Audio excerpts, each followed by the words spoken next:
Hello, hello, my friends. Amy R here with Prairie Paper and Ink. Welcome back to my face and my card making space. And a couple of cards using all oldie but goodie favorites of mine from Simon Says Stamp. I'm planning on getting this posted on Remembrance Day, which in Canada is November 11th. I like to do, something poppy themed. One of my absolute favorite poems for Remembrance Day was by a Canadian soldier in Flanders Fields. I will post that poem on my blog post because I don't think I'll have the space to be able to post it below the video. And I like to make sort of a poppy themed thank you card on Remembrance Day just to commemorate. I know in the US it's Veterans Day, pretty much the same concept. So I also did this video a little different than I normally do. It's not my edited, super sped up. I did film this more in real time, which I don't often get to do because things are just too chaotic in my life, but slightly different format. Let me know what you think. I'm going to try and hopefully be able to include these every once in a while amongst all the content I put out. And I did use an embossing folder. I did the blackout embossing technique again, which I love it. It's so fun. At the end of the video, I will put a link to my playlist where I have done videos using embossing folders. There are well over 100 videos in that playlist. Tons of ideas, tons of inspiration. And then as always, I will post links to everything I used in the description box below the video. My links are affiliate links. That just means that if you click on one of my links, end up placing an order, I do get a little kickback from that at no extra cost to you. It is what helps pay the bills and keeps the channel going. And yeah, that's it for the housekeeping. Let's get into making the cards.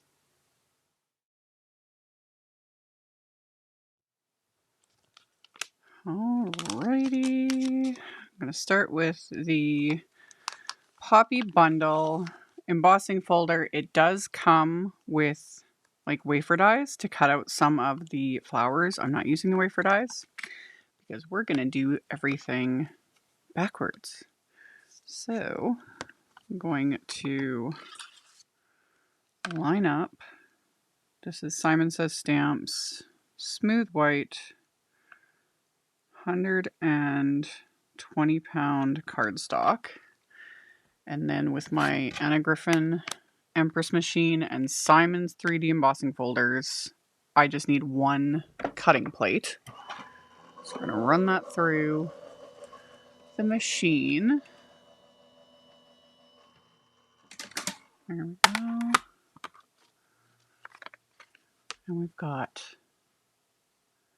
that. Love it. Love it. I've got the littlest bit of cracking, hardly any. So I'm not too concerned about it. If it was really cracking, I would mist my cardstock with water, but I'm not too worried about it. Because I'm going to add, ink blending and ink, and I'm going to add splatter, of course. So, but yeah, if you want a smoother result, lightly mist your cardstock with a little bit of water. I've shown it in a ton of videos, and then we're good. So yeah.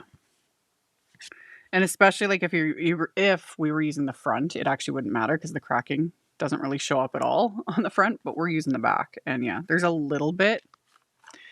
It's negligible. So I'm going to use one of the newer ink trios that Simon released. I think this was in last month, the October release were these colors. So rhubarb, apple, cranberry. And I've got a little blending brush. And let's get all the lids off. Let's get that out of the way. Okay, so we've got our three shades of red. And then I went with a smaller brush so that I can add the color where I want it. And then if I do want to do things like add in a medium shade towards, the base, kind of do whatever I want with this. This just gives me a little more control over where I'm placing the color, and this is gonna look like a hot mess. A hot mess, but that's okay. And these colors will soften and smooth out as they dry. A little bit more, kind of like that darker shade on there. And then we'll do like cranberry on this one. Ooh, this is a pretty shade. I haven't used these inks yet, so this is my first go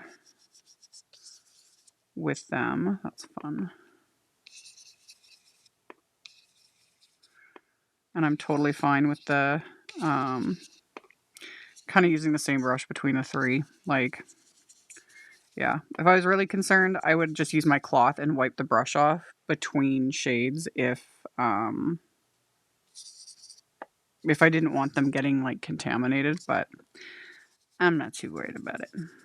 Okay, that one. With that one, kind of mix the two. I'm going to add a little bit of that to this one. Yeah. And then do that.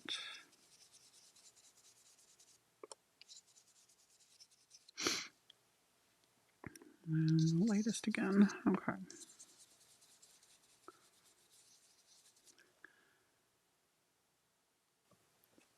All right. I got my florals all blended with these guys. And then for my greenery, I'm going to use Field Positive Saturated Ink and one of the narrow brushes because it's kind of perfect to get right in there.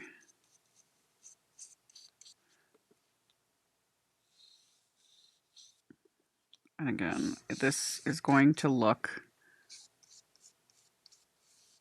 like an absolute hot mess.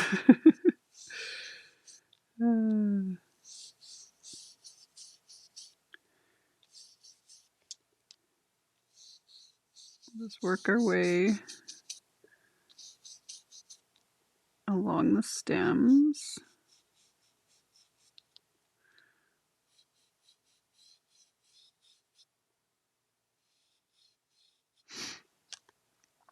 Just like so.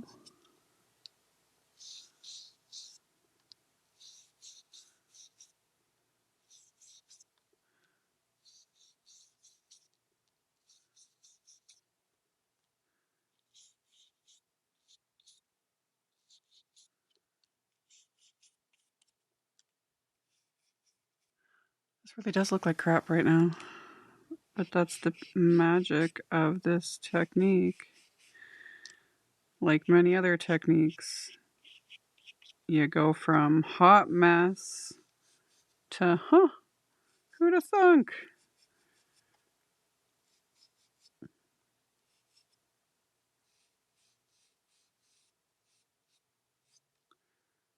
Okay. That's the stems. Okay. We've got that for now. Now for the magic. I'm using Black Soot Distress Oxide ink. I've shown this with many inks. The biggest thing to always remember is you're keeping your ink pad flat and you're not pressing. I'm just holding it and then running it back and forth to ink up the flat areas. And because these florals are a bit open, a bit larger, some black ink is going to get on them. I'm okay with that. I'm okay with it. And then we'll just take our time to cover this background. And this is where the magic of it all kind of is, because it will cover up all of those areas where I went over the edges with these positively saturated inks, because black is going to cover those like smears of ink.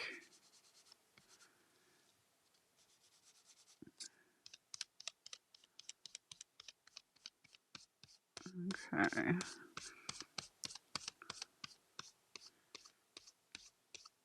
And again, this takes a bit longer because you're not pressing with the ink pad. So it's going to take a little more time, you know, than just like pressing. But if you press again, you'll like start pressing that ink into all of the areas where you don't want it. So I would rather just take a little longer. I can press a bit on the like more open areas where I'm not worried about, you know, the flat areas like along the top here.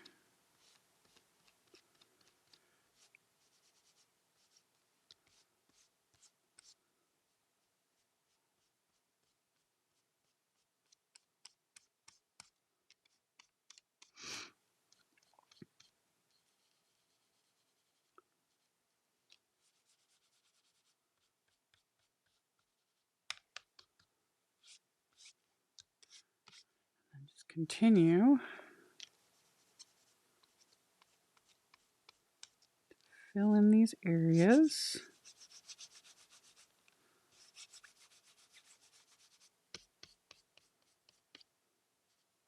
It's also where maybe pull up the sleeves so you don't get those in all the ink.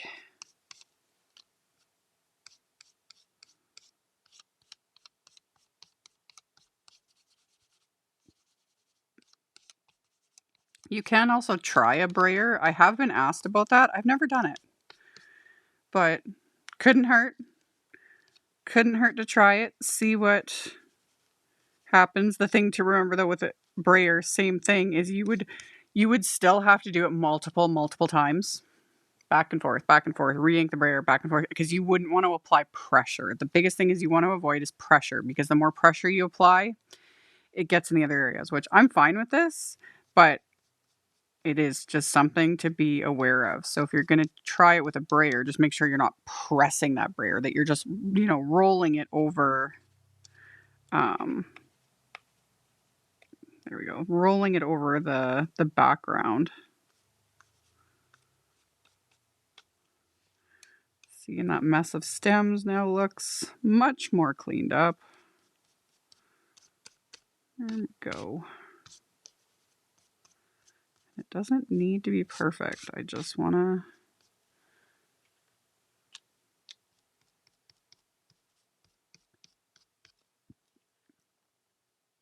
Yeah, and then I just got to let that dry and do the same, but it's so crazy how it just completely changes the entire look of it. Love it. Okay, these are mostly dry, not 100%, but pretty much almost fully dry. They need some splatter, of course. So, okay, so I'm going to use some permanent white gouache, which,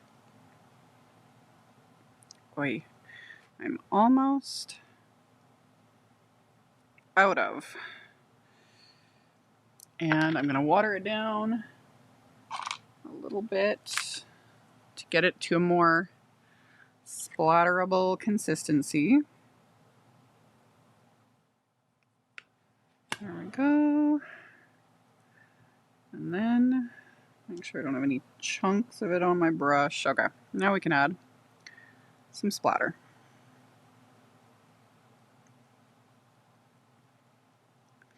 And the nice thing about the splatter too is it kind of helps distract too from the streaks on of the black ink here and there. You know, it just, you can't go wrong with splatter. Really. I don't need to justify it. You guys know. You guys know.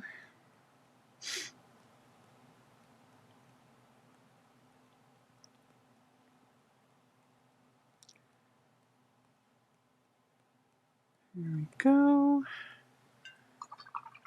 Clean off my brush. And then to add a touch of gold, I'm going to use some Picket Fence Paper Splatter Watercolor in liquid gold because it is beautiful.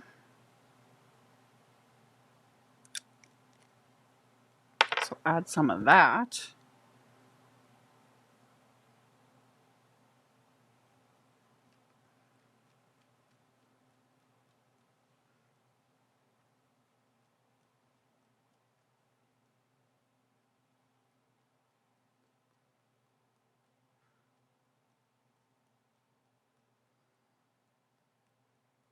Okay, now we just gotta let that dry.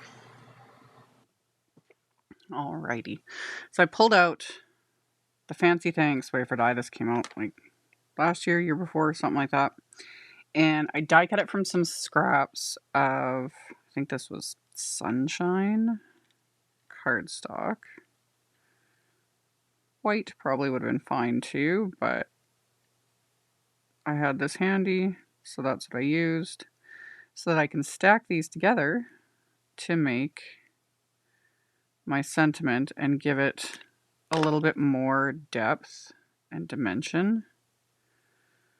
So stack these together with my craft tacky glue, because that gives me a little bit of wiggle room to make sure the layers are lined up properly, just like so.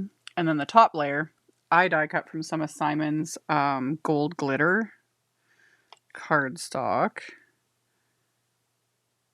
so that I can top this with that. And then these two layers are just what's going to add the heft to the die cut sentiment. And then the outline, I had die cut from some red cardstock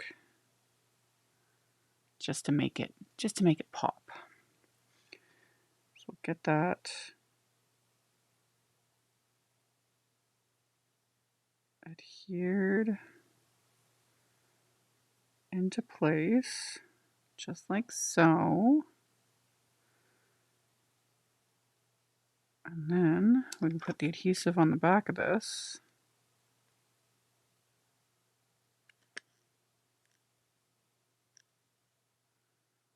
So I can adhere this to the red cardstock outline.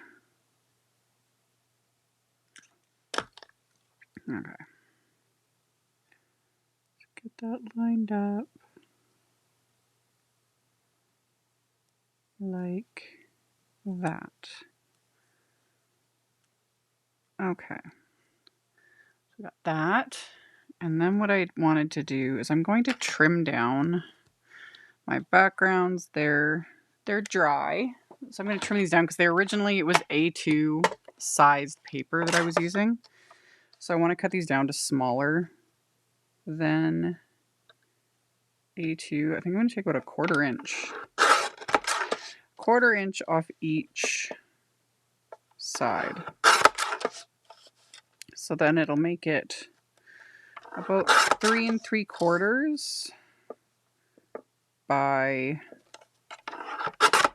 5.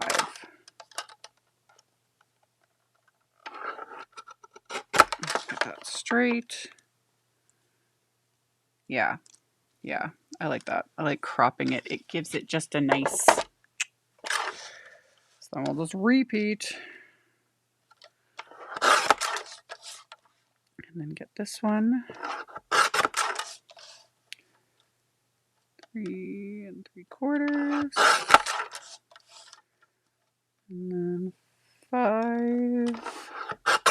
There we go. Okay.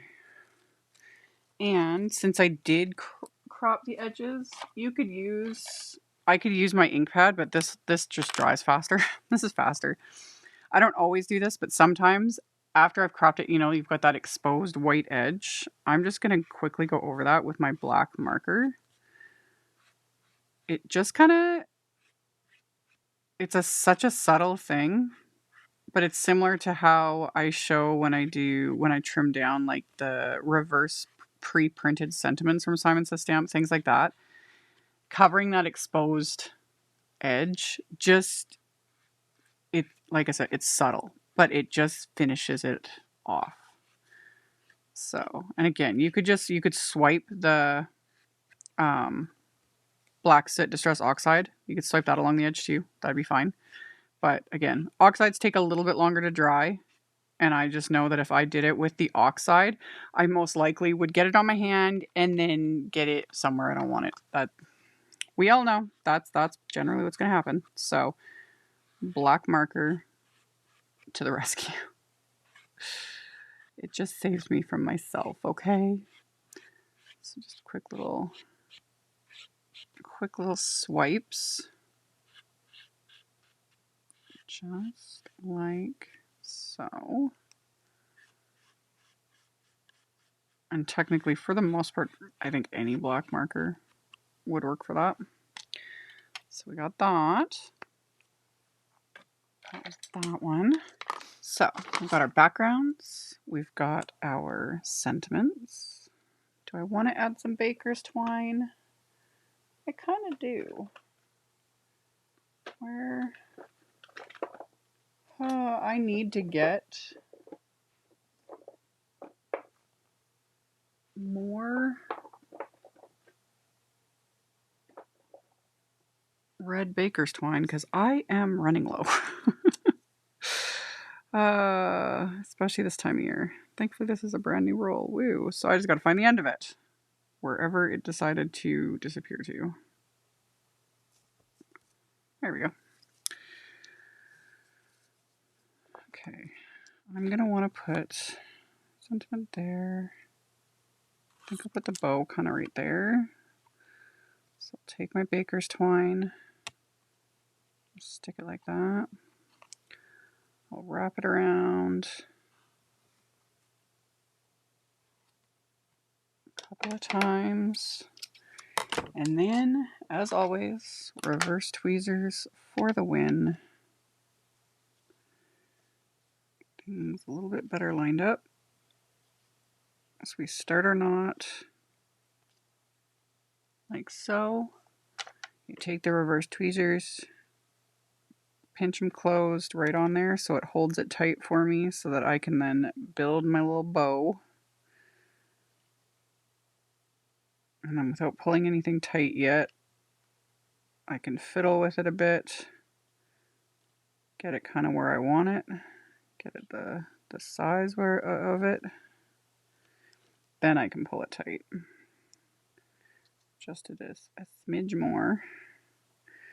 You always got to be a little more careful with baker's twine because since it's multiple threads twisted together, that's what baker's twine wants to do, is continue to twist. Not the end of the world, but it can make your bows look a little wonky.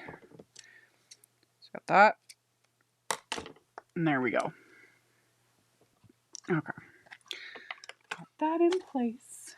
Now I want to stamp the insides of my cards. And my cards are A2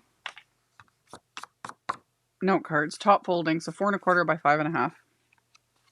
So we've got that, and I'm going to use the sentiment from the So Sorry set. I like this. I'm thinking about you, and the font is pretty much the same, very similar to the wafer die. So I was like, that works. So I thought we would get that lined up. And then we'll stamp that one with the cranberry ink.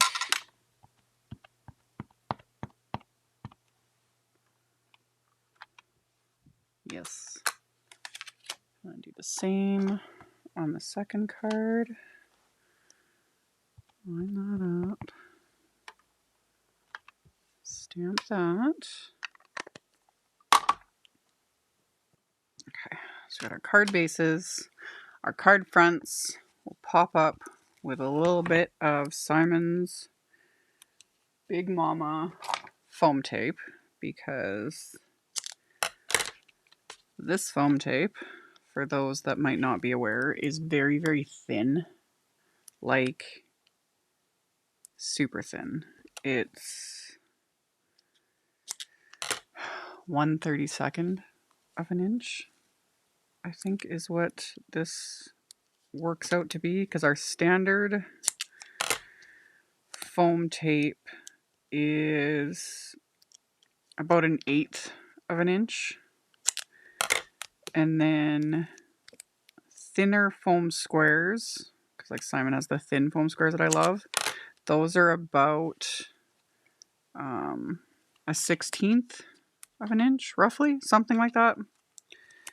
And then, yeah, this is like half that. This is super thin. And I love it because it still gives, you know, a little bit of height to panels and what have you, but it's not quite as bulky. And it just, again, it just depends on my mood. Like, I love regular foam tape too. You want a bit more, you know, bit more heft. We use the regular foam tape. But yeah, I very much love this foam tape. And it's also nice when you're adhering something, like any foam tape, it doesn't have to be this stuff. When you're adhering something that's very uneven, you know, like the back of this embossed folder, because all the raised stuff is now on the back. So this makes it adhere a little bit nicer, you know, kind of evens things out a bit. Plus it helps because I also have the additional, like the baker's twine, which also adds, you know, extra bumps to the back of the panel. So then this just fixes it. Okay, so there's the inside of the card. Get this centered onto the card front. Repeat that with this one. And see, I've got like, I've black soot. I got ink on me. I've already had to use the eraser a couple times because I got smears on the card bases. Like, yeah. Yep. Okay. Again, okay. Card opens there. Line this up. Get that in place. Fix my bow because it was being a bum. And then we can adhere the sentiments. I think I'm going to like just lightly tuck it underneath the baker's twine. Just like so.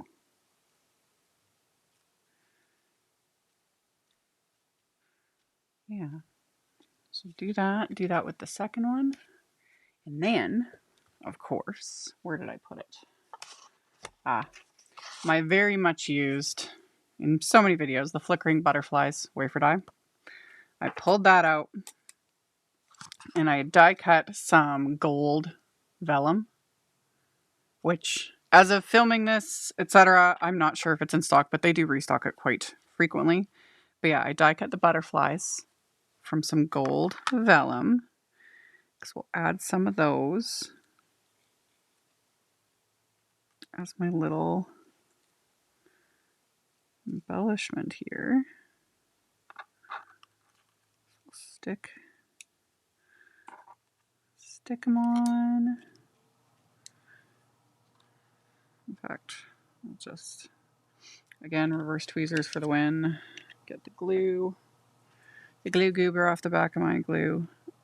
And then I just put a little dot right like where the body would be. And then press it into place. This is one of the few times where I make an exception for vellum because liquid glue shows through vellum. Always. There we go. But for something like this, it doesn't faze me. And because the vellum is shimmery, it's not quite as obvious. You can disguise it if it really bothers you. You could stick like a little embellishment, you know, stick a little gem, a little pearl, something like that. That would be totally fine. But I find with these, it's not. It's fine. It doesn't faze me at all. And again, because it's vellum, as the glue dries, the vellum curls up a little bit and just gives it that really pretty look.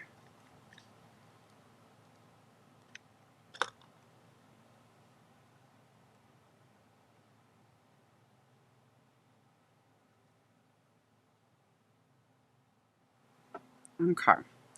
Got my butterflies adhered, and then I'll add some gems. I have Positively Dazzling Gems in gold, but I also have the ones in butter because Simon's got a ink color that's, you know, very pale yellow that's called butter.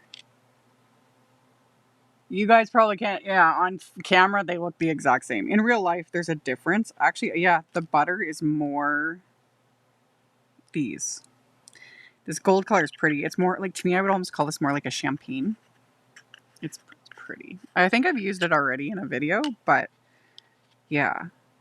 We'll use the butter ones just to add just a little extra bling. Nothing too crazy. There we go. Plus you can always use the gems to hide oopsies if you need to. There we go. So, kind of like I always do, I like to copy, like, I figure out, you know, where I want to place things on one card, and then I just repeat on the second. There we go. Okay. So, just need my embellishment wand. We just need to adhere these into place. Little dabs of craft tacky glue. There we go.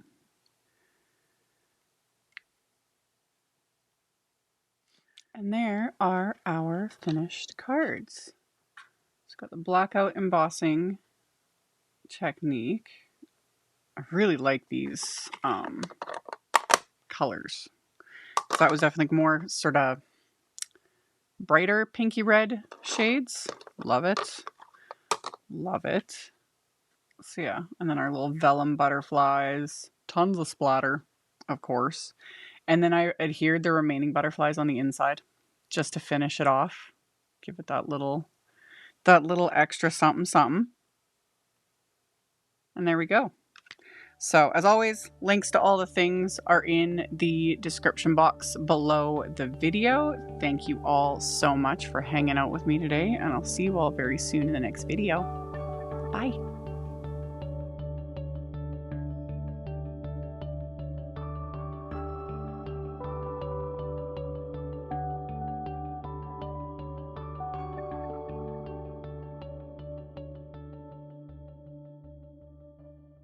Thank you so much to my amazing Patreon supporters. For anyone that might be interested in joining my Patreon community and supporting me, the link to my Patreon is in the description box below the video. For everyone else, as always, thank you all so much for taking the time to watch my videos, for thumbs upping, commenting, subscribe if you haven't, I'd love to have you. And here's a couple other videos for you to check out in case you missed them. Bye!